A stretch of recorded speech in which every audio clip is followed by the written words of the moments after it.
informasi tentang posisi keuangan, kinerja, dan arus kas itu secara umum, ya, yang bermanfaat bagi sebagian besar kalangan pengguna laporan. Lalu ada serta menunjukkan stewardship atau pertanggungjawaban atas penggunaan sumber daya yang dipercayakan kepada mereka. Saat ini masih ada 2 orang di waiting room. Baik ya. Nah, ada beberapa hal yang perlu diperhatikan ya dalam menyusun laporan keuangan syariah.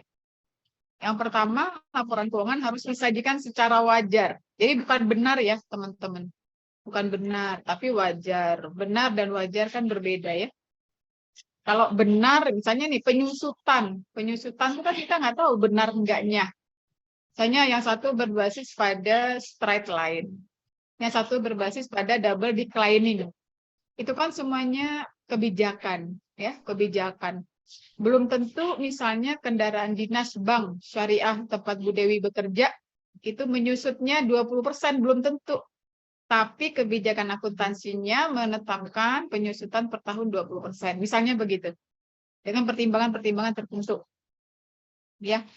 Nah, itu yang disebut dengan penyajian secara wajar. Ya, jadi harus jelas kebijakannya apa gitu ya, dan harus bisa diargumentasikan.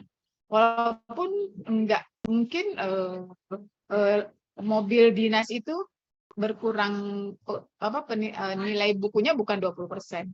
Misalnya dari 300 juta, 20%-nya dari misalnya dari 3 juta yang disusutkan 250.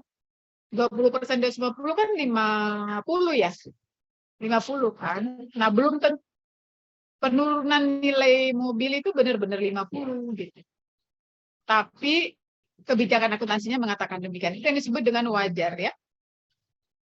Harus disajikan secara wajar posisi keuangan, kinerja, dan arus kas dengan menerapkan. Jadi sebanyak menerapkan standar akuntansi, maka dianggap wajar. Ya. Karena standar akuntansi punya pertimbangan-pertimbangan tersendiri.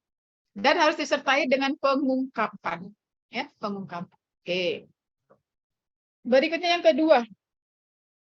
Penyajian kebijakan akuntansi, penyajian laporan keuangan harus mengikuti kebijakan akuntansi yang berlaku. Nah, kebijakan akuntansi itu memilih, ya, menerapkan kebijakan akuntansi yang ditetapkan oleh standar. Jadi misalnya, standar akuntansi kan menetapkan penyusutan itu ada straight line, ada double declining, sama daya digit. Nah, kemudian kebijakan akuntansi menetapkan bahwa mobil dinas harus menggunakan straight line. Nah, itu kebijakan akuntansi. Jadi memilih apa yang ada di dalam standar akuntansi, mana yang mau diterapkan. Tentunya punya argumentasi. Kenapa menggunakan straight line? Kenapa double declining? Gitu ya, teman-teman ya. Misalnya laporan bagi hasil, perhitungan bagi hasil. Bisa berbasis revenue, bisa berbasis profit. Nah, mau pakai revenue atau mau pakai profit itu memilih. Nah, di kebijakan akuntansi dipilih. Oh, perusahaan kami menggunakan kebijakan akuntansi dengan revenue sharing. Oh, perusahaan kami menggunakan kebijakan akuntansi profit sharing. Nah, itu ya, jadi memilih. Nah, itu ya. Baik. Pertimbangan yang ketiga adalah kelangsungan usaha.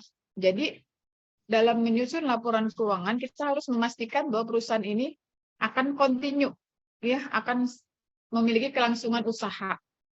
Ya, dia akan continue. Nah, karena continue itulah, maka kita menyusun laporan keuangan, gitu ya. Nah, dalam penilaian kelangsungan usaha, ketidakpastian yang bersifat material yang terkait dengan kejadian yang bisa menyebabkan keraguan atas kelangsungan usaha harus diungkapkan. Kalau ternyata ada hal yang membuat ada kekhawatiran, gitu ya, kelangsungan usaha ini diragukan, misalnya perusahaan punya hutang yang besar yang kalau tidak terbayar, maka perusahaan ini bisa dibangkrutkan, gitu ya, bisa dibangkrutkan. Tapi kemungkinan dibangkrutkannya masih relatif tidak material atau cukup material tapi tidak benar-benar berada dalam posisi dibangkrutkan. Itu harus diungkapkan ya. Apabila laporan keuangan tidak disusun berdasarkan asumsi kelangsungan usaha, maka kenyataan tersebut harus diungkapkan bersama dengan dasar lain ya. Jadi harus ada, kalau misalnya kita nggak mempertimbangkan itu, pokoknya kita susun laporan keuangan. Apakah perusahaan ini sedang terpapar pada risiko tidak berlangsung usaha, tidak ada kelangsungan usaha, nah itu harus disampaikan juga ya. Baik, berikutnya, laporan keuangan syariah itu pun berbasis akrual ya, teman-teman. Tidak berbasis cash basis semata. Yang berbasis cash basis itu hanya untuk bagi hasil. Ya, laporan posisi keuangan itu tetap berbasis kepada akrual. Ya. Kan kata Allah dalam Al-Quran itu kan piutang harus dicatat. Artinya penjualan yang basisnya piutang, kan penjualannya belum tunai ya. Itu dicatat. Nah, itu berarti kan bahwa sebetulnya dalam Al-Quran juga mengajarkan secara ini konteks tidak kontekstual sesuai dengan tafsir ya, tapi pemahaman dan sebagai akuntan itu sudah mencatat secara akrual gitu ya, karena piutang harus dicatat ya. Piutang harus dicatat. Jadi walaupun belum dibayar secara tunai harus dicatat. Nah, itu berarti kan akrual ya. Itu versi saya ya. Kalau dicari tafsirnya nggak ada gitu ya. Data asas dong, Lalu Bu. konsistensi penyajian. Ya, jadi laporan keuangan harus disajikan secara konsisten. Jadi kalau menggunakan basis straight line, ya straight line. Ya. Kalau kita menggunakan double declining, harus double declining. Gitu ya. Jadi apa yang dipilih? Kebijakan apa yang dipilih? Begitu kebijakan itu dipilih, maka dia harus diterapkan secara konsisten. Supaya apa? Supaya angka-angkanya bisa dibandingkan satu sama lain. Ya. Antar periode bisa dibandingkan. Kalau antar periode tidak konsisten, kita nggak mungkin bisa membandingkan angka. Ya, misalnya kita mau menyajikan perkembangan perusahaan, perkembangan lembaga, gitu ya, dari tahun ke tahun. Tapi dasar akuntansinya tidak konsisten, berubah-ubah.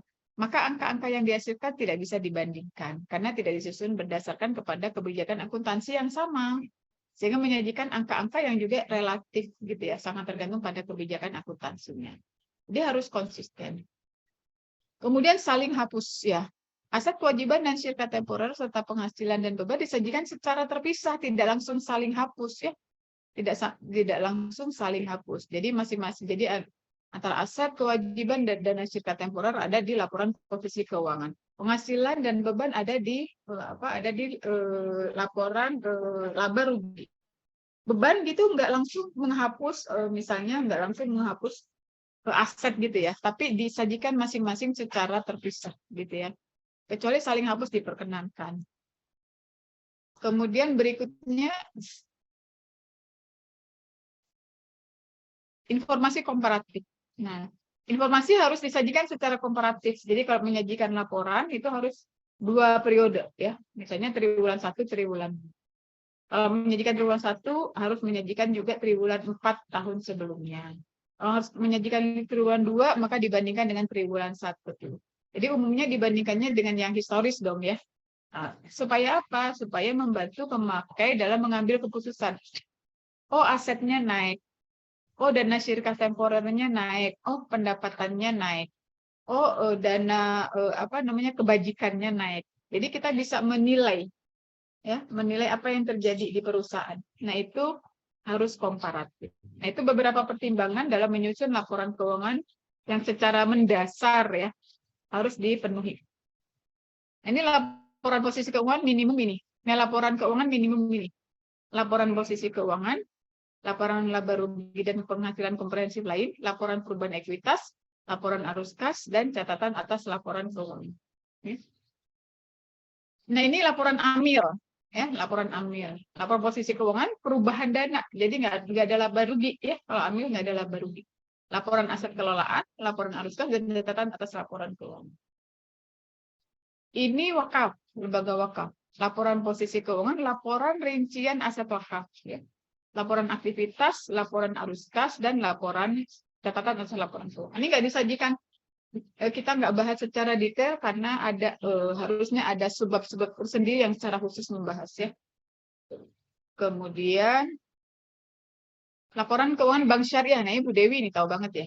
Laporan posisi keuangan, laporan laba rugi dan penghasilan komprehensif lain, laporan perubahan ekuitas, laporan arus kas, laporan rekonsiliasi pendapatan dan bagi hasil. Ya, nah ini untuk menentukan pendapatan dan bagi hasil gitu ya, harus membuat laporan laba rugi yang sifatnya akrual menjadi cash basis gitu, dengan menggunakan laporan rekonsiliasi pendapatan dan bagi hasil. Kemudian laporan sumber dan penggunaan dana zakat, laporan sumber dan penggunaan dana kebajikan, dan catatan atas laporan keuangan. Kemudian ini entitas syariah. laporan posisi keuangan, laporan surplus defisit dana tabarut. Nah, itu kalau asuransi. Laporan surplus defisit dana tabarut ya. Lalu laporan laba rugi dan penghasilan komprehensif lain, laporan perubahan ekuitas, laporan arus kas, laporan sumber dan penggunaan dana zakat. Nah, ini kan khas ya dalam syariah ya. Laporan sumber dan penggunaan dana kebajikan dan catatan atas laporan. Ini contohnya laporan posisi keuangan ya. Contohnya ini ada piutang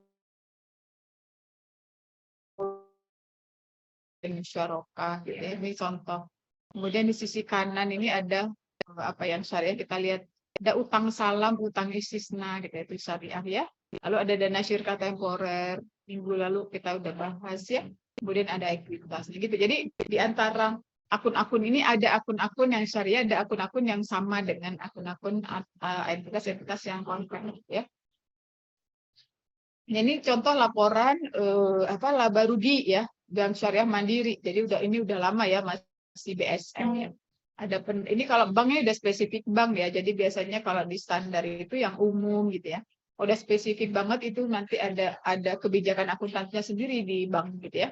Ini contoh sekilas aja. Jadi dana pendapatan pengelolaan oleh bank sebagai mudorib. Jadi bank itu sebagai mudorib pengelolaan dana ya. Nah, ini ada pendapatan-pendapatannya dari jual beli, dari sewa, dari bagi hasil ya. Lalu ada jumlah pendapatan bagi hasil.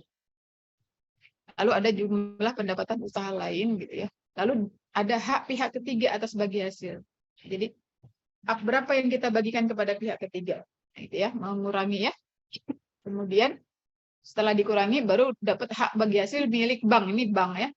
Jadi setelah dikurangi milik pihak ketiga, nasabah kayak kita nasabah, lalu sisanya untuk bank gitu ya. Lalu dikurangi dengan beban-beban gitu. Ini contoh yang BSI-nya ya, udah 2022 ya teman-teman ya. Ini pendapatannya lebih rinci ya, pendapatan dari penyaluran dana dari piutang murabahah, istisna, multi jasa, ujroh lainnya ya. Ada pendapatan bagi hasil dari mudoroba, musyarakah ya. Ada bagi hasil untuk pemilik investasi, non profit sharing, profit sharing. Nah, ini contoh ya, teman-teman. Mungkin perlu pendalamannya nanti kalau ada memang mata kuliah tentang bank syariah. Ini ini asetnya ya, asetnya tadi laporan posisi keuangan ini tahun 2022. Jadi lebih kompleks ya, teman-teman ya. Piutang mudoroba, piutang istisna, piutang multi jasa, piutang core, piutang sewa gitu ya. Ini khas-khasnya syariah ya. Ini juga sama nanti ya, di sini juga sama ada khas syariah ya. Non profit sharing misalnya. Ini ada wadiah ya, giro wadiah gitu ya. Baik, nah itu slide 1 yang saya ingin tunjukkan. Jadi beberapa jenis laporan keuangan ya. Nah, mungkin yang teman-teman perlu perhatikan adalah laporan sumber dan penggunaan dana kebajikan. Silakan dilihat ya. Laporan tentang pengumpulan zakat, lalu laporan tentang distribusi zakatnya. Jadi disebut dengan laporan perubahan posisi dan laporan perubahan dana kebajikan ya. Baik, berikutnya saya akan sajikan mengenai slide materi terakhir. Ya, karena ini harus selesai katanya kan. Jadi kita usahakan harus selesai. Terakhir sebelum UAS, ya, sebelum UTS. Jadi sebelum UTS itu kita belajar mudorobah gitu ya. Mudorobah ini juga kita akan sajikan secara cepat ya karena teman-teman sebagai mahasiswa S2 mandiri bisa belajar juga secara lebih mandiri. Slide-nya saya ambil dari Ibu Sri Nurhayati dan Wasila karena udah pasti lengkap ya. Baik teman-teman. Nah, mudorobah itu apa? Mungkin udah tahu ya. Mudorobah, apalagi yang bekerja di bank syariah ya. Mudorobah akad kerjasama pemilik dana dan pengelola. Ya. Laba dibagi atas nisbah bagi hasil, sedangkan kerugian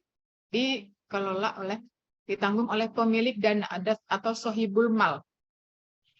Ya, kecuali kalau kerugian itu karena kesalahan dari pengelola, maka pengelola ikut menanggung ya.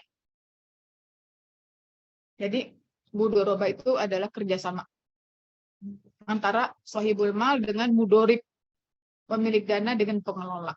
Kalau untung dibagi berdasarkan nisbah. Kalau rugi, kerugian ditanggung pemilik dana atau sohibul mal. Ya.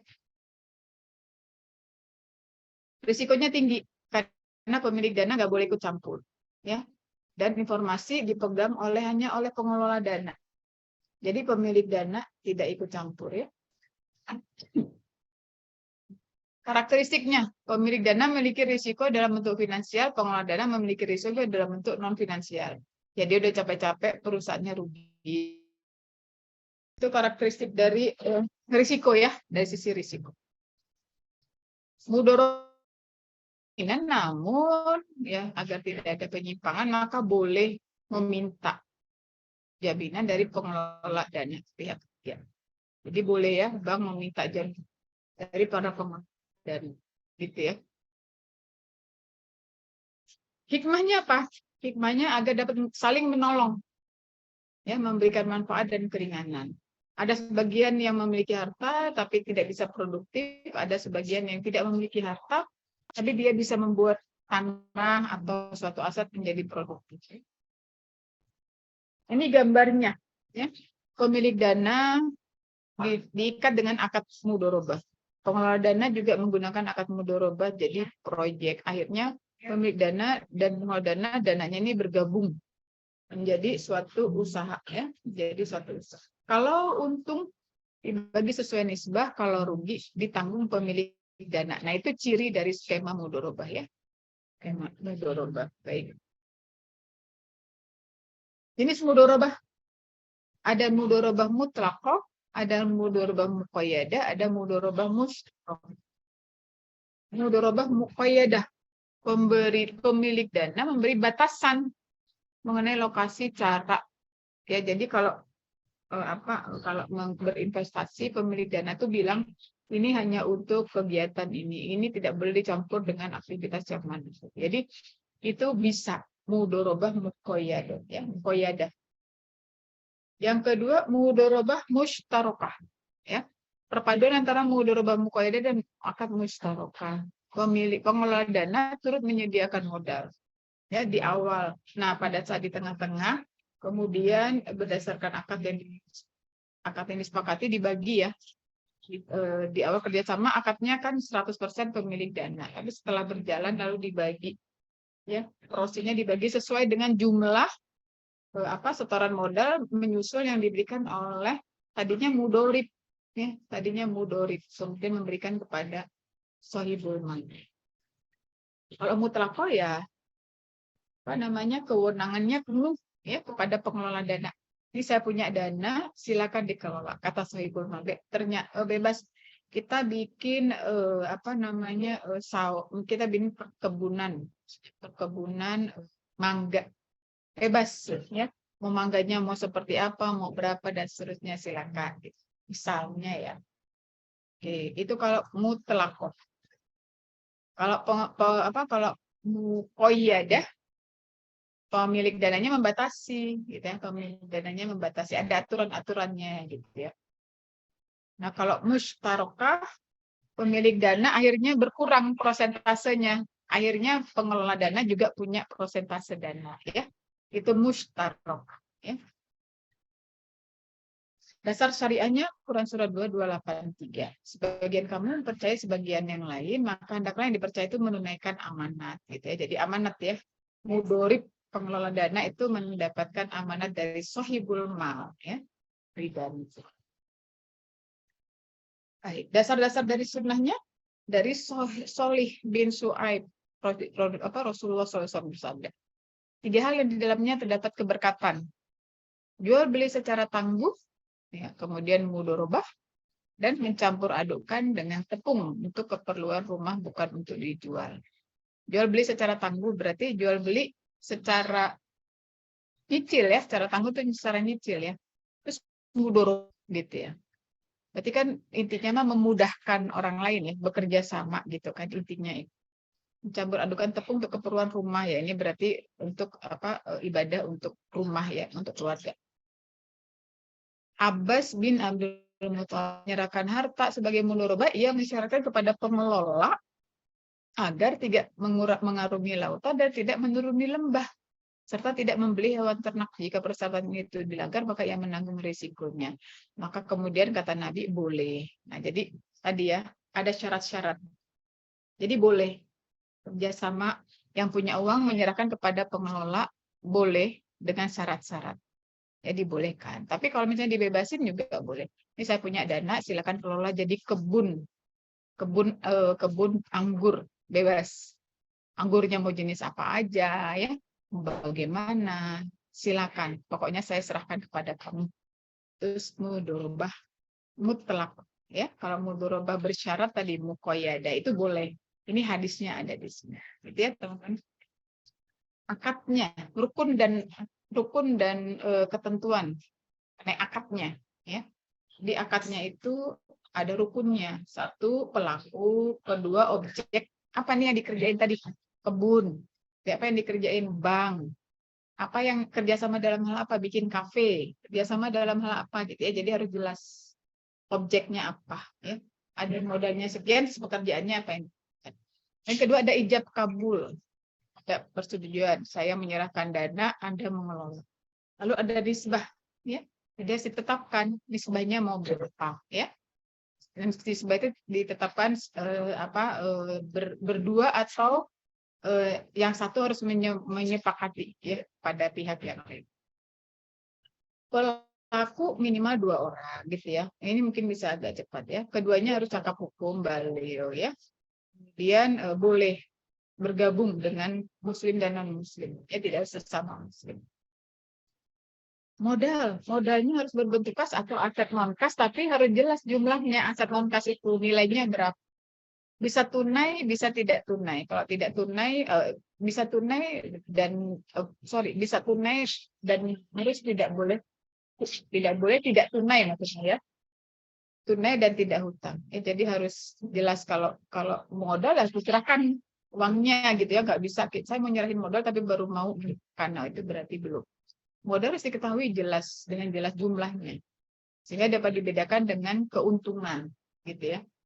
Pengelola dana tidak diperkenankan untuk mudorobakan lagi. Jadi nggak boleh pengelola dana itu menggunakan dananya itu untuk dia dimudorobakan lagi kepada bisnis yang lain. Jadi dia sebagai mudorib harus mengatur. Pengelola dana punya kebebasan untuk mengatur.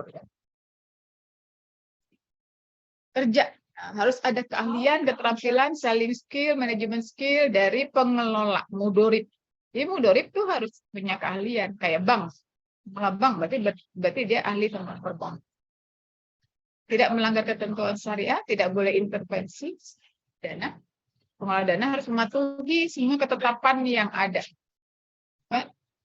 Pemilik dana tidak boleh mengintervensi, jadi diserahkan secara penuh. Berbeda dengan musyarakah ya, beda dengan musyarakah. Dana tidak melakukan kewajiban atau melakukan pelanggaran, maka pengelola sudah menerima modal dan sudah bekerja, maka pengelola berhak mendapat ganti. Jadi kalau pemilik dana akhirnya ngabur atau tidak memenuhi padahal udah bekerja ya harus dipenuhi gitu ya, harus dipenuhi. Ijab kabul, ekspresi kesepakatan ya. Harus tertulis ya, kecuali kalau dalam kondisi memang tidak mungkin. Tapi harus tertulis ya. Nisbah adalah besaran yang digunakan untuk bagi keuntungan, misalnya berapa 30, 70, 40, 50 gitu ya. Nisbah harus diketahui dengan jelas. Jadi ditetapkan secara clear dalam perjanjian antara mitra ya, sohibul mal dan sohibul mal dan mudorib. Berikutnya kerugian. Kalau ada kerugian, ya kerugian itu bukan kesalahan, maka ditanggung oleh pemilik dana, sohibul mal. Ya, sohibul mal. Gimana caranya? Ambil dulu dari keuntungan. Ya, ambil dulu dari keuntungan. Jadi nggak ambil dari modal ya.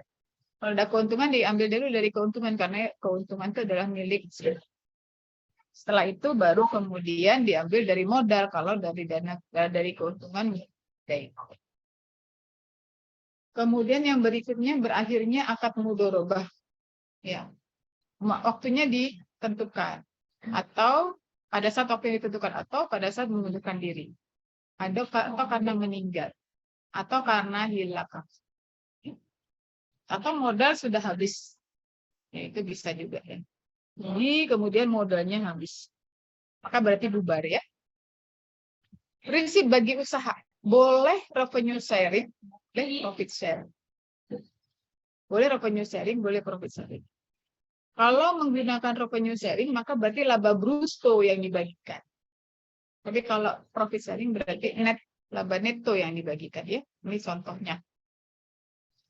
Ya, laba bruto. Kalau revenue sharing itu pemilik mendapatkan keuntungan misalnya 10,90.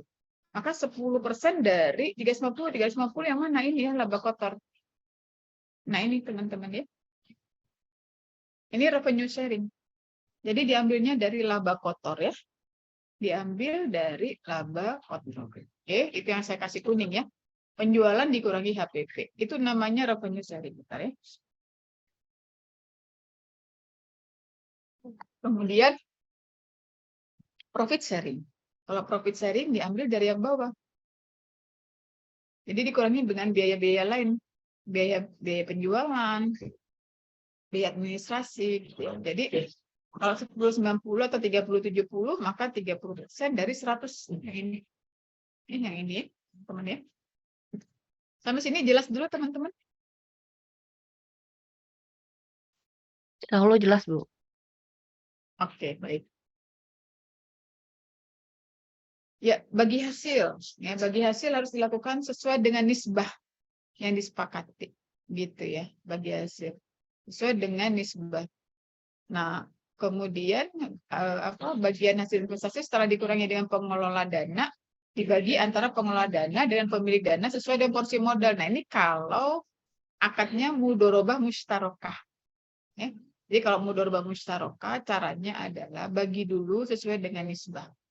Lalu nanti hasil investasi untuk itu dibagi lagi sesuai dengan porsi modal.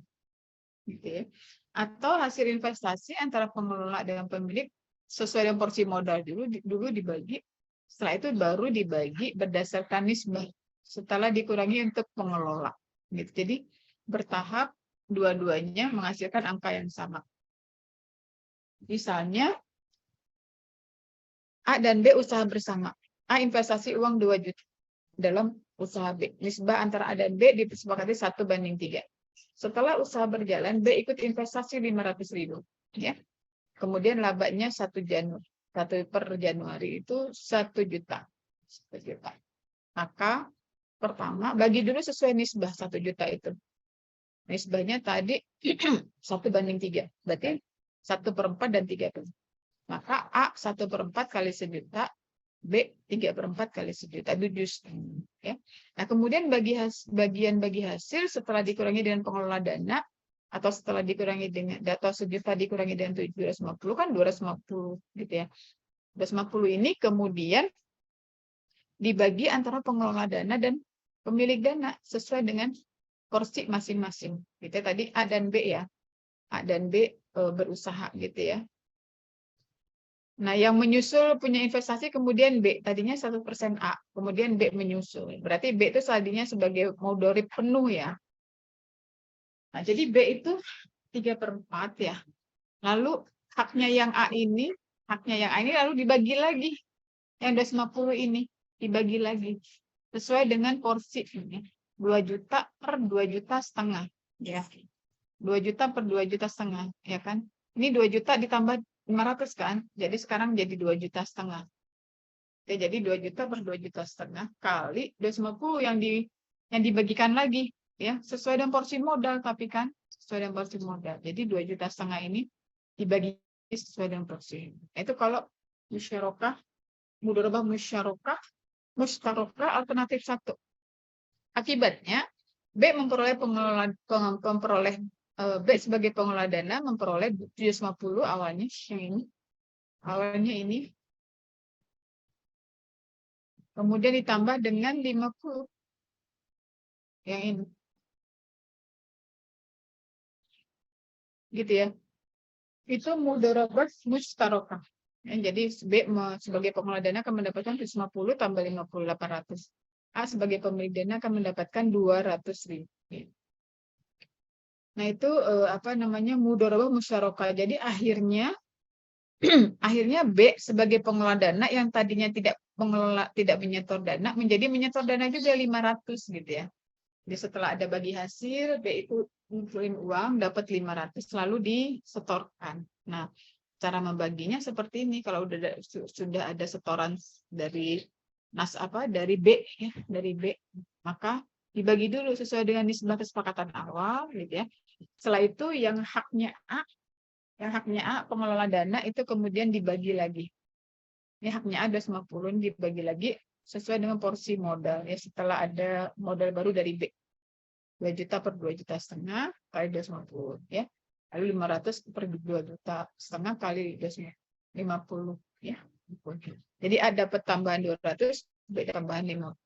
Sehingga B sebagai mudorib akan memperoleh 750 tambah 20 tambah 50 800. Dan A sebagai pemilik akan memperoleh ya.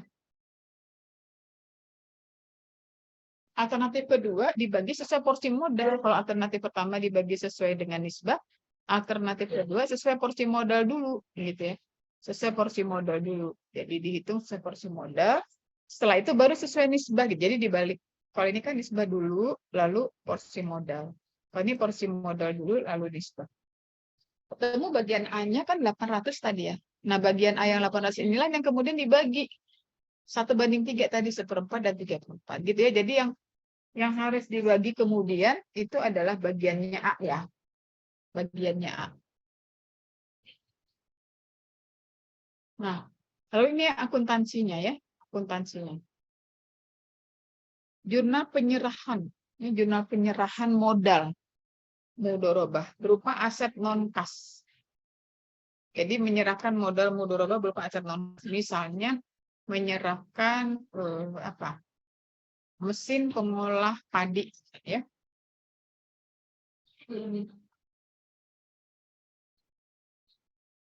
Maaf ya sambil minum. Jika nilai wajar, ini mulai akuntansi ya. Pada saat menyerahkan aset non-kas, misalnya menyerahkan mesin, dihitung nilai wajarnya. Jika nilai wajar aset itu lebih tinggi dari nilai tercatat, ini bagi pemilik dana ya. Akuntansi bagi pemilik dana. Jadi dia yang punya dana, dia akan menyerahkan dana. Dananya dalam hal ini adalah aset non-kas. Jadi dia bukan ngasih uang, tapi ngasih mesin misalnya ya. Memberi bahan baku, saya punya bahan bakunya nggak usah beli dari awal ya gitu. Saya punya mesinnya nggak usah beli dari awal. Berarti dia menyerahkan modal dalam bentuk mesin. Menyerahkan modal dalam bentuk bahan baku. Maka dihitung ya. Kalau bahan baku bukan investasi ya, mungkin mesin gitu ya. Kendaraan, tanah gitu ya untuk bisnis. Maka dicatat sebagai investasi ya. Sebagai investasi. Jadi penyerahan aset non-kas itu kepada perusahaan yang sedang berjalan itu namanya investasi. Investasi mudorobah gitu ya. Nah, tapi aset itu nilainya berapa? Kalau waktu investasi dinilainya 150, padahal di laporan posisi keuangan nilainya 100. Berarti untung dong 50. Nah, untung itu disebut dengan keuntungan tangguhan karena kan hanya ada serah terima aja. Nggak dikasih uang ya. Keuntungan tangguhan. Lalu ada aset non-kas karena tadi ya, karena tadi investasi disebut dengan keuntungan tangguhan dan aset non-kas. Nanti ada contohnya ya. Lalu keuntungan tangguhan dan keuntungan gitu ya. Nah, kalau nilai wajarnya lebih rendah dari nilai tercatat, maka selisihnya diakui sebagai kerugian.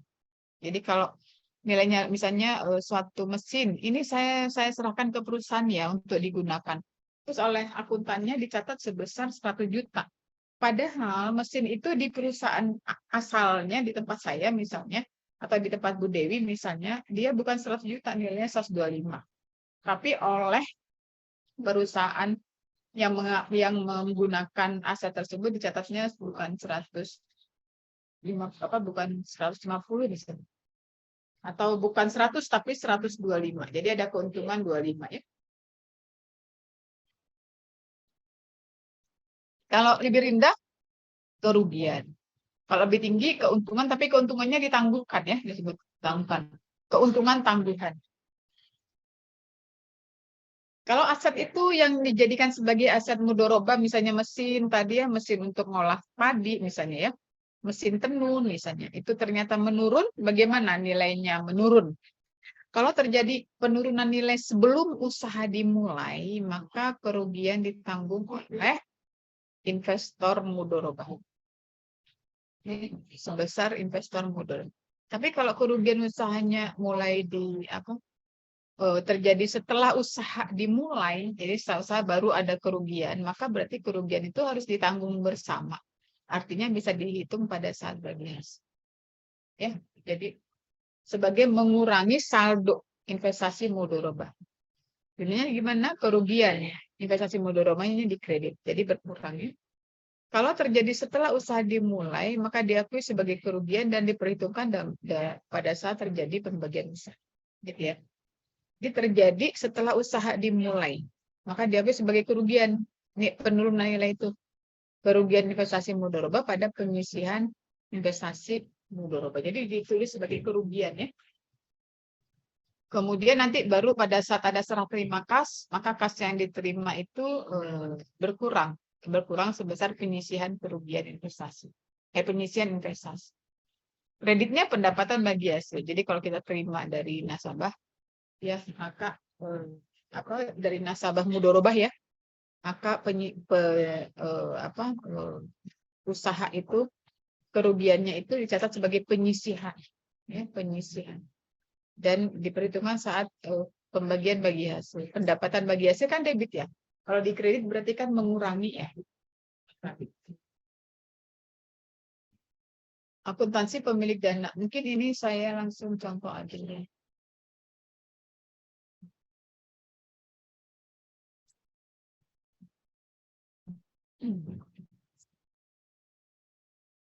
Nanti bisa balik ke sana kalau diperlukan. Ini teman-teman contoh singkat ya.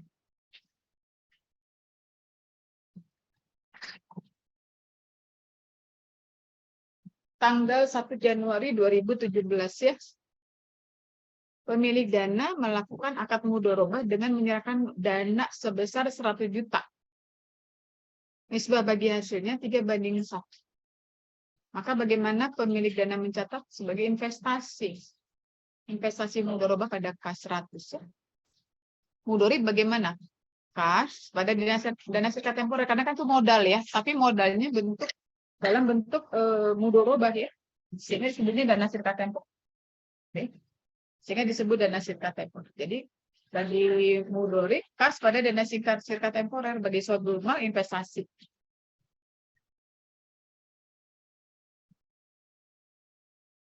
Kemudian setelah bekerja setahun, perusahaan mendapatkan pendapatan 10 juta, mendapatkan beban 8. Maka jurnalnya ini sederhana ya. Kas pada pendapatan 10, beban pada kas 8. Lalu ditutup ya. Pendapatan, beban ditutup, duanya misalnya pendapatan belum dibagikan. Misalnya. Contoh. Nah, lalu dibagi ya. Bagian laba sesuai dengan nisbah. Ya, labanya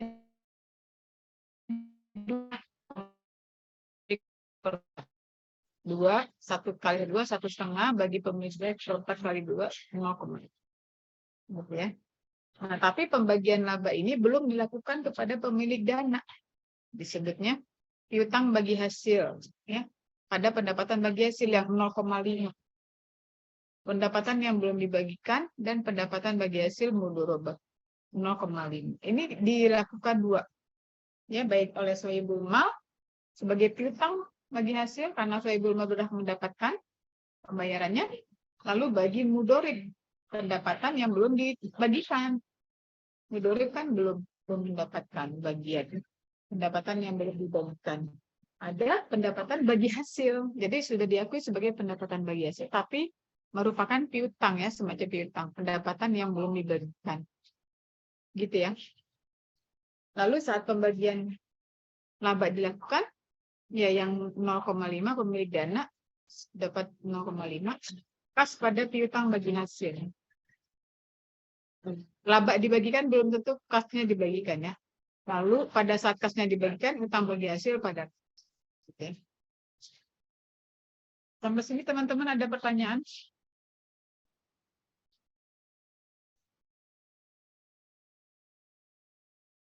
Harus banyak latihan ya Bu ini mah. Iya, latihan soal ya. Iya, biar paham. Soal ya.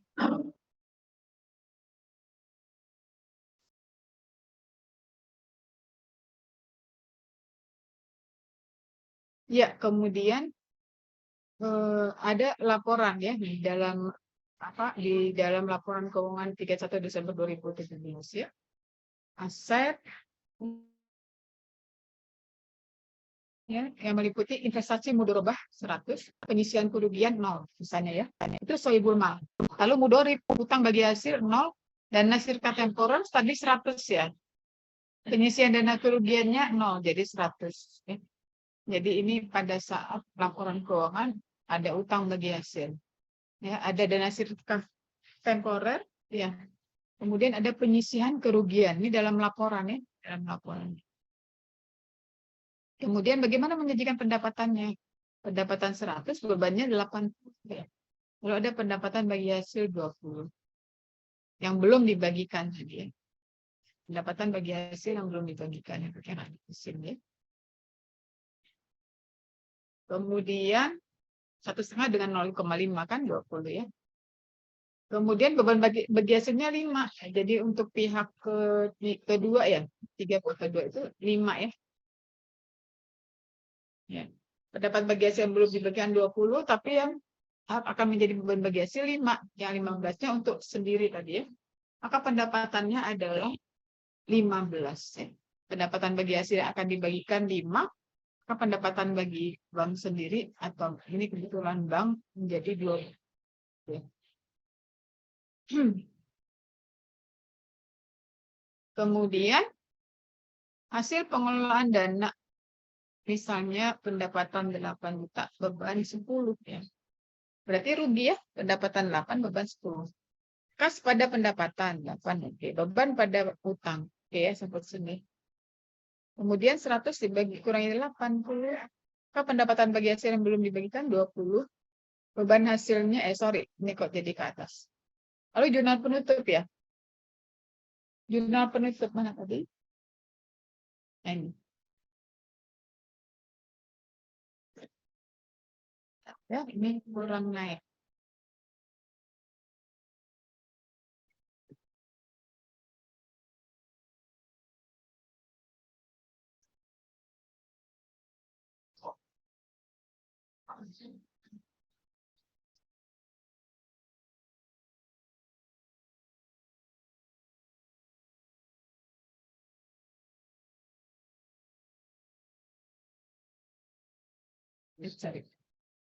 Ya, baik. Maaf ya, barusan. Tadi ya, pengelolaan pendapatannya 8, bebannya 10, berarti rugi ya. Kas pada pendapatannya atau piutang pada pendapatan. Piutang pada pendapatan. Mana tadi? Ini ya. Kas pada pendapatan 8, bebannya 10 gitu ya. Bebannya 10. Ini tadi nggak bisa naik ya. Sudah. Oh, udah ya. Baik. Kemudian laporannya. Ya, masih hutang bagi hasil mudoroba 0 dan hasil temporer 100, kerugian penyisihan 0. Nah, pendapatan ini kok balik lagi ke sini. Ini lanjutannya kemana? Oh, ke bawah. Oh, tadi nggak balik. Ya, begini. Lalu di laporan keuangan bagaimana? Di laporan keuangan aset investasi mudorobahnya 100, penyisian kerugian 2 karena tadi ada kerugian ya. Ada kerugian. Ya, ada kerugian 2 ya.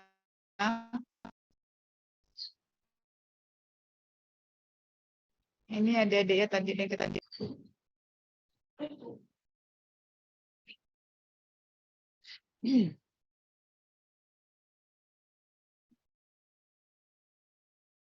saya aplikasikan.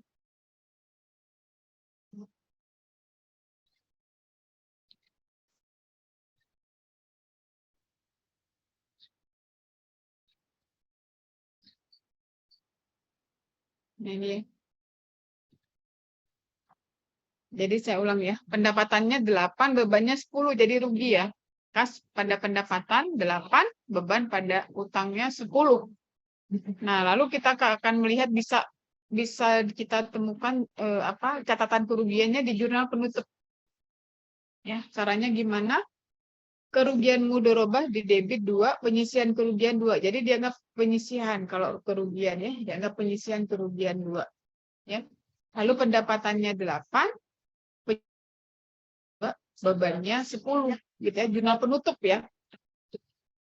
Jadi bebannya 10, kas atau piutang dan pendapatannya 8. Jadi teman-teman bisa lihat apa ini berarti rugi ya, berarti rugi. Nah, kalau rugi ada penyisihan kerugian.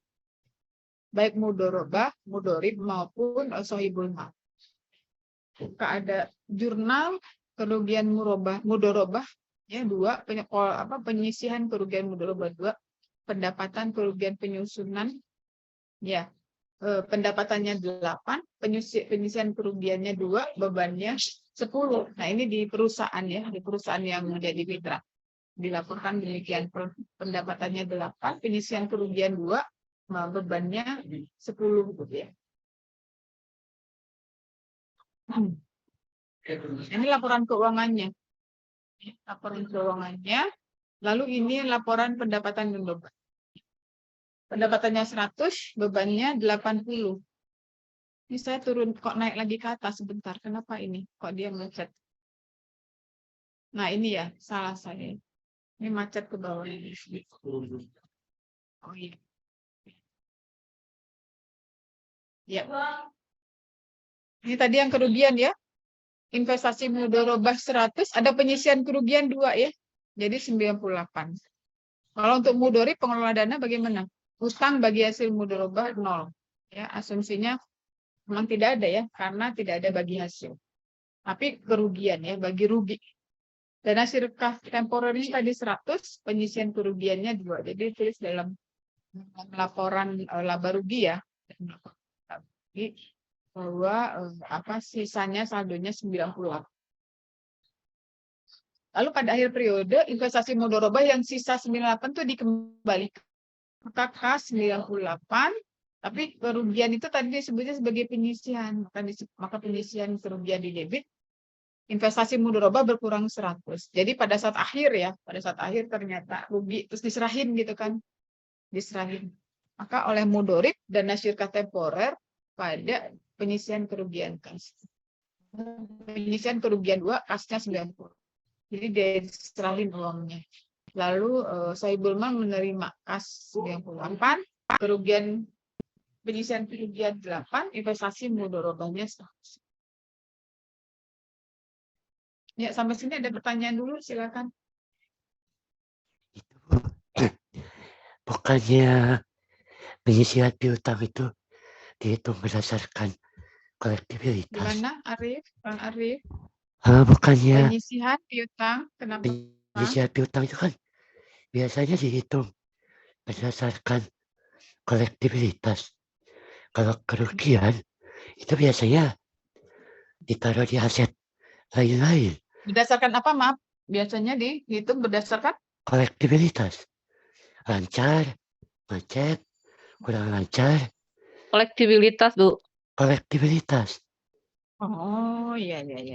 Kan biasanya seperti itu. Kalau misalkan piutang lancar, itu 0,1%.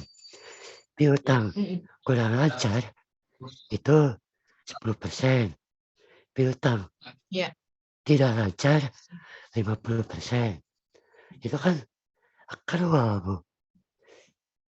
Ini ya, ada baik. Nah, itu penyisihan piutang, Kang Arif ya, beda. Penyisihan piutang, misalnya piutang penjualan, ya. Itu ada asumsi mengenai, bukan asumsi ya, berapa lama sudah berapa lama dia tidak membayar gitu ya. Hedging schedule seperti itu penyisihan piutang. Kalau ini penyisihan kerugian investasi. Jadi agak berbeda. Penyisihan piutang dengan penyisihan kerugian investasi ya. Kalau mudorobah itu investasi. Ini investasi. Jadi yang disisihkan adalah kerugian investasi dari mudoroba. Gitu ya, Kang Arif ya. Tapi Nggak beda ya, Kang Arif. Dan ngitungnya dari kerugiannya tadi, kalau dia keuntungannya, kalau dia pendapatannya 8, bebannya 10, maka penyisihan kerugiannya 2. tapi Gitu kan ya, yang penyisihan kerugiannya 2. yang ibaratnya Kang Arif ya. namanya penyisihan itu kan Iya. disisihkan Baik. untuk Silakan ada periode pertanyaan lagi.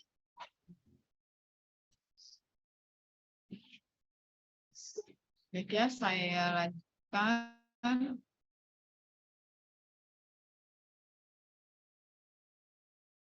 Contoh berikutnya ya.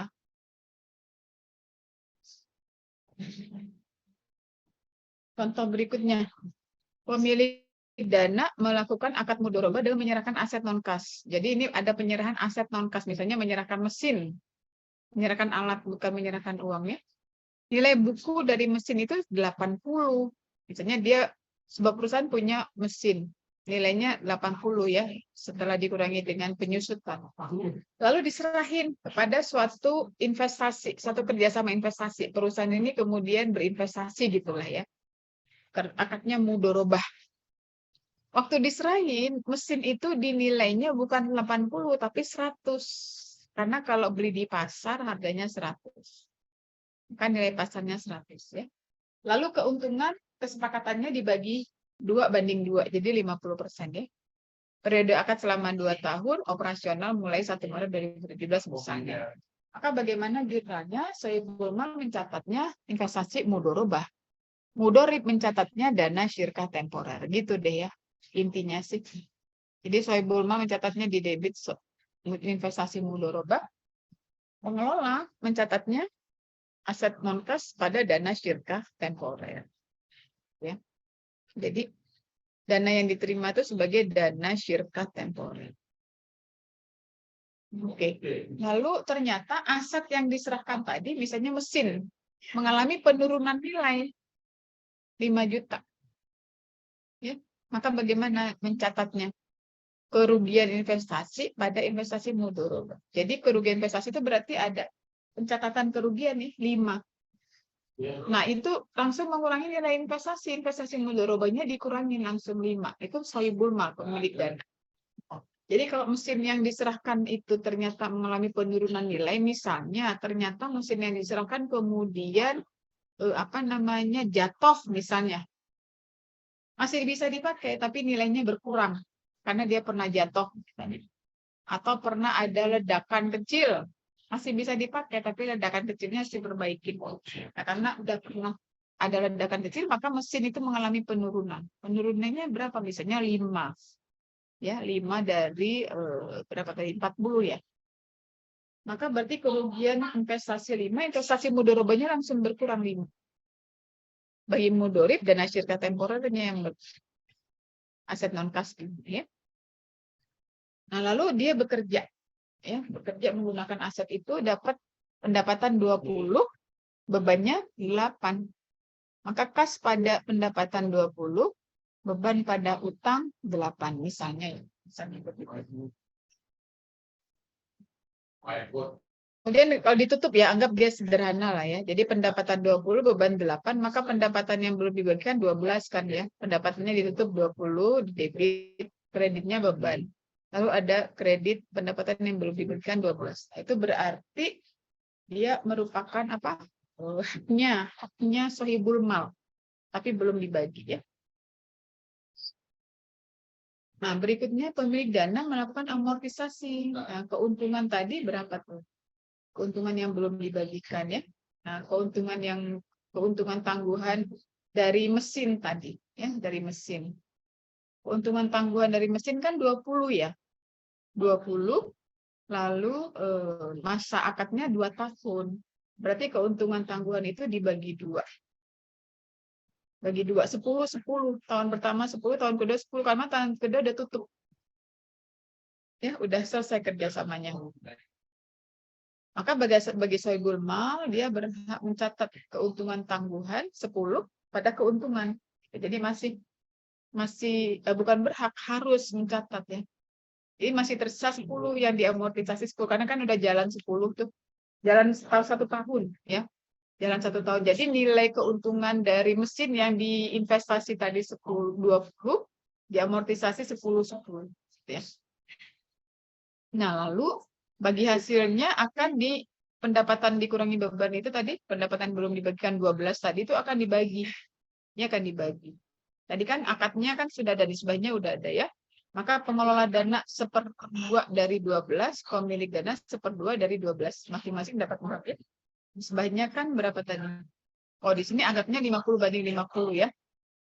Oke, maka berarti piutang bagi hasil gitu kata Soebul mah karena uangnya belum dapat disebutnya piutang. Piutang bagi hasil 6. Pendapatan bagi hasil mudharabah 6. Bu, emang udah boleh dicatat sebagai pendapatan? Boleh. Kalau laporan keuangannya udah disampaikan. Udah diaudit. Oke, berarti ada pendapatan yang belum dibagi. Langsung diakui boleh.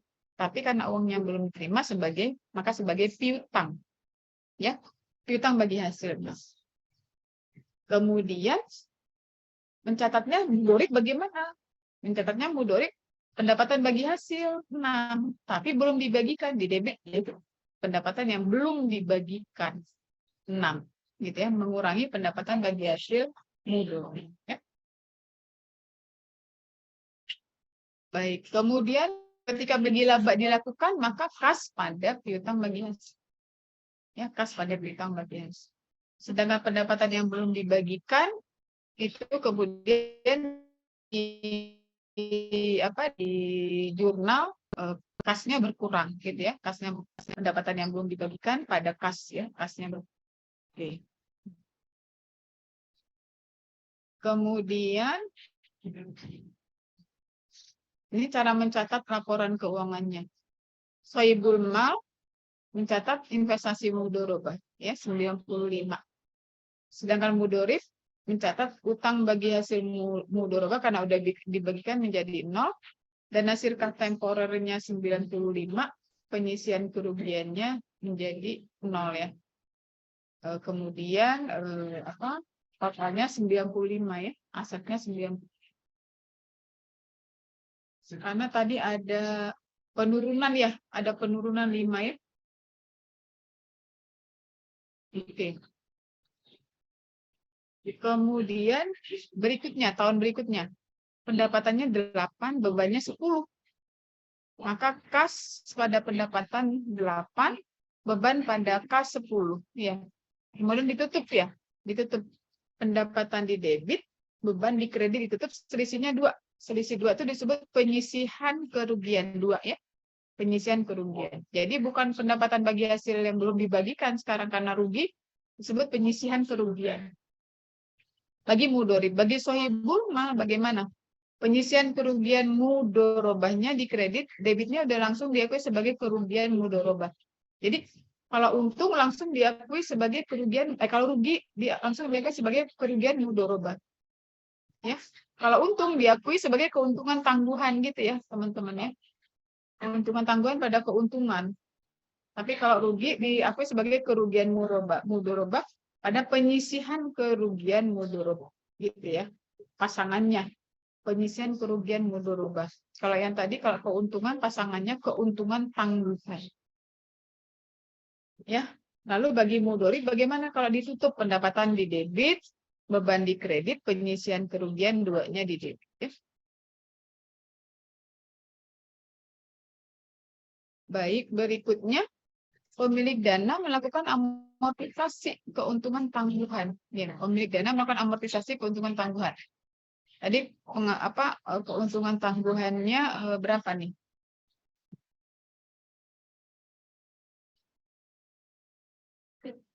Keuntungan tangguhnya 10 ya? 10. Diamortisasi ya, asumsinya tadi 1 tahun ya, maka keuntungan tangguhan 10, keuntungan 10, jadi diamortisasinya langsung 10 misalnya ya. Kemudian laporan keuangannya bagaimana? Investasi mudharabah 95, ada kerugian penyisian kerugian tadi 2. Ya, maka dia mendapatkan 93. Sedangkan mudorib pemilik dana ya penyisian kerugian 2 dana sirka temporer 95. Maka dia mendapatkan selisih dana sirka temporer 93 karena ada kerugian di awal tadi dulu.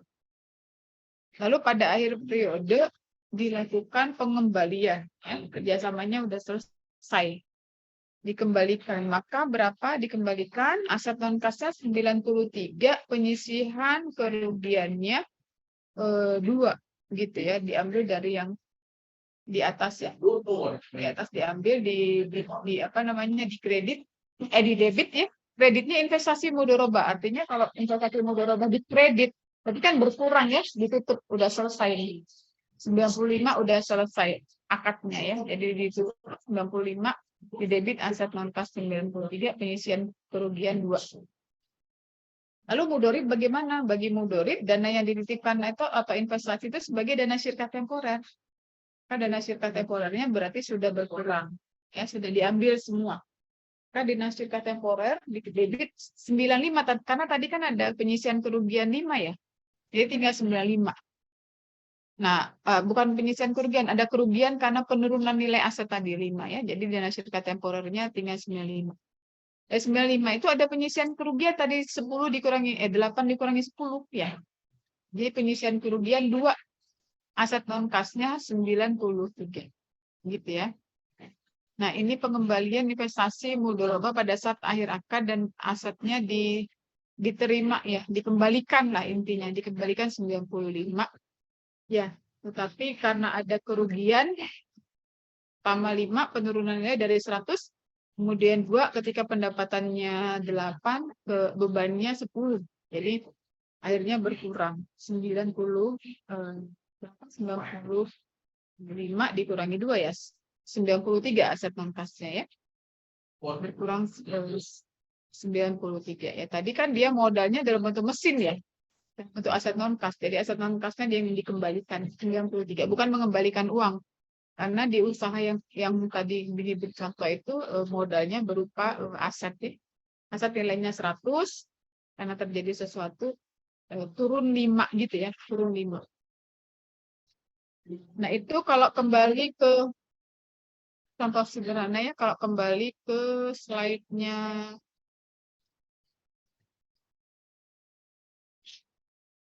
nah, kalau kembali ke sini, ini yang tadi ya. Jadi ada, nah ini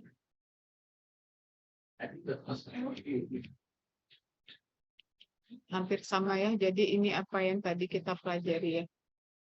Dari dari contoh yang diberikan oleh Ibu Sri Nurhayati. Kalau mau mengambil contoh dari bukunya penulis yang satu lagi udah almarhum ya, dia lebih cenderung kepada bank syariah. Jadi contoh-contohnya relatif cenderung pada bank syariah. Kalau Ibu Sri Nurhayati dan Wasila itu contohnya tidak harus lembaga keuangan syariah, bisa apapun. Lebih kepada perusahaan-perusahaan non keuangan gitu ya. Kalau Pak Wiroso, almarhum, dia lebih kepada lembaga keuangan. Jadi kalau teman-teman baca akuntansi syariahnya Pak Wiroso kok agak beda karena dia sudut pandangnya dari bank. Ya. Kok Ibu Wasila kok beda, kok sederhana karena beliau dosen, ya dosen, sehingga mencoba mencatatnya seperti yang disampaikan tadi ya kan, angka-angkanya juga lebih konservatif ya.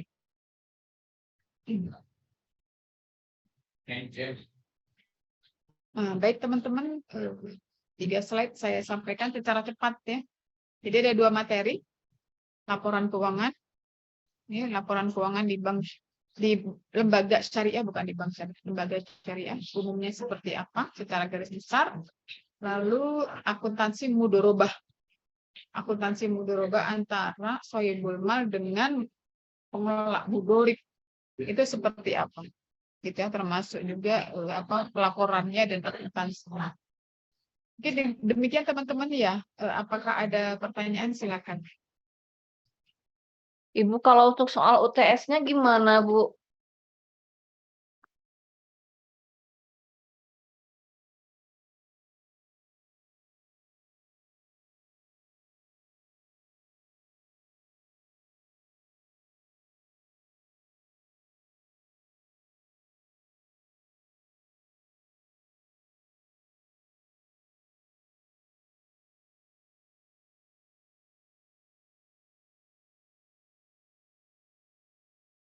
Halo Bu, di mute Bu.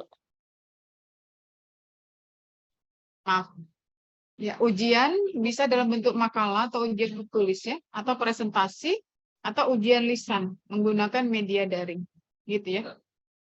Nah, saya lebih prefer teman-teman ujiannya take home ya, take home, Iya Bu. membuat apa istilahnya makalah, kemudian makalahnya itu tentang nanti saya akan tetapkan deh, ya nanti Bapak Ibu undi ya, undi ke bagian apa gitu ya, bagian apa. Nanti materi itu teman-teman bikin PowerPoint-nya. Materi itu teman-teman bikin PowerPoint-nya, lalu dipresentasikan di dalam Zoom seperti ini. Jadi teman-teman bikin Zoom gitu ya. Bikin Zoom atau Google Meet ya, atau Google Meet direkam. Ya, direkam. Nah, yang dikirim kepada saya apa namanya PowerPoint-nya dan rekamannya. Begitu ya. Jadi saya akan melihat nanti rekamannya. Bebas ya. Bebas teman-teman, bukan bebas, teman-teman akan saya beri pilihan sesuai dengan materi kita tentunya. Lalu nanti silakan diundi ya. Atau gimana ya caranya ya mengundinya ya? Nggak apa-apa Bu, kemarin juga sama dengan yang apa akuntansi publik. Jadi Ya. ada 11 materi karena memang kita 11 orang gitu. Atau Ibu terserah juga mau berapa tema nanti memilih gitu kan Bu. Nanti saya akan informasikan ke Ibu tiap mahasiswa mau milih yang mana. Boleh memilih, boleh diundi ya? Bebas Iya, ya? iya, boleh. Oke, baik. Jadi saya akan tulis ya dalam bentuk tertulis ininya ujiannya. Iya, baik. Apa? Maksud saya informasinya saya berikan secara tertulis ya kepada lewat Pak Rudi dan lewat Ibu Dewi. Lalu direkam seperti tadi ya yang saya sampaikan ya. Oke. Iya, baik Bu. Jadi ini 11 ya Bu ya? 11. Semuanya 11 ya? Ada satu yang ini yang izin karena ada kegiatan di kantornya Bu, Oh iya, baik. atas nama Moza. Jadi iya. 11 ya. Saya akan berikan tadi 11 tema ya. Betul Bu. Lalu saya akan menilai berdasarkan bahannya, bahan dan PowerPoint-nya. Begitu ya Bu Dewi ya, dengan Kang Arif dan semua teman-teman ya. Ada Baik, pertanyaan Bu. lagi? Insya Allah cukup. Cukup ya. Ya rekamannya antara 5 menit sampai 10 menit maksimum ya Iya. rekamannya. Iya. Baik.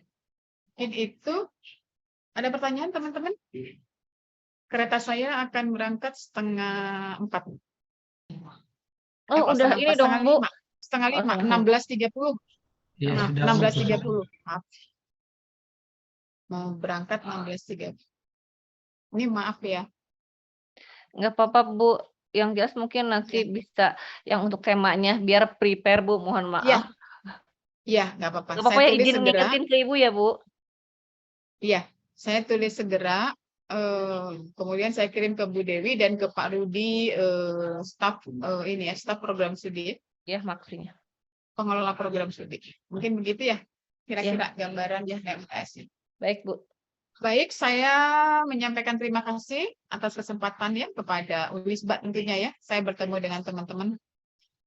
Mohon maaf kekurangannya dan mungkin apa ya ketidaknyamanannya ya karena saya hampir selalu ada di luar kota dan harus selalu mencari tempat ya seperti sekarang gitu ya. Di Jakarta beberapa waktu yang lalu di Jogja ya seperti itu kebetulan ya apa tapi mudah-mudahan bisa tetap apa ya bisa tetap di kita jalankan bersama gitu ya belajarnya dan karena ini belajarnya untuk mahasiswa yang udah dewasa ya jadi ya mungkin banyak belajar aktif lah mahasiswa banyak belajar aktif gitu ya dengan tugas-tugas. Nah ini untuk yang hari ini juga saya akan berikan tugas lalu untuk UTS nanti saya juga akan sampaikan begitu ya teman-teman ya Bapak Ibu ya. Baik kita foto bersama terakhir ya setelah Baik, setelah Bu. UTS akan diisi oleh Ibu Nunung ya. dekan kita. Nah, ini Pak Fajri juga di mobil sama ya. Begitulah kalau hari Minggu ya. Kalau akhir pekan nih Pak Nawawi juga di jalan ini. Di mana Kak ini Pak Nawawi ya? Ya, kadang-kadang nggak bisa dihindari ya. Karena ya seperti inilah ya. Nah, ini Mbak Zahra juga di mobil ini ya. Waduh, ini semua orang-orang mobile ini ya. Ya, jadi baik ya. Yang penting tetap bisa belajar ya. Kalau bagi saya yang penting kita tetap bisa belajar. Baik, Mbak Felda nggak muncul? Mbak Felda, Pak Rudi Ferry Kang memunculkan? Rudi, nah udah. Iya, baik. Kali ini Bu Intan yang Bentar, bicarakan, Bu Dewi. bentar Bu. Kang Rudi aja. Bentar. Kata Pak Rudi begini. Boleh Mbak Ines, boleh Mbak Felda, boleh yang sedang ada di tempat ya. Tolong kasih aba-aba.